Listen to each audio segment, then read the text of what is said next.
So the Powder Editor Conference is where all the editors show up and we plan out next year's magazine based on story pitches that we receive from our correspondents. And last year, our good friend Jamie Pierre just passed away at Snowbird from an avalanche. And we had a bunch of different story ideas going on, but we just felt like we were missing something. We weren't addressing what was really going on just because there have been this spate of fatal accidents in our sport.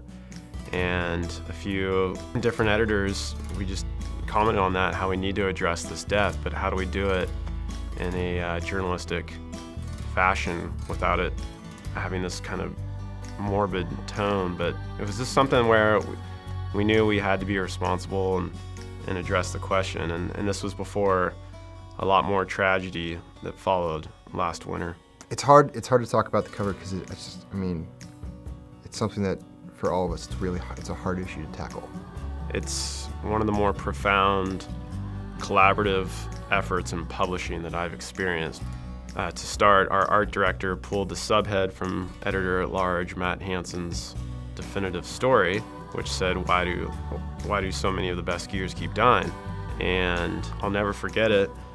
We were debating a few images, and one morning, managing editor Mike Rogie walked into my office, and he kind of sat down, and he's like, what do you think about doing a New Yorker-esque black cover? As we were getting into this December issue, and we realized that the cover line was going to be what it was, we tried putting it on several different images, and it just felt so contradictory, putting it on top of an action shot. We couldn't find one that really made sense.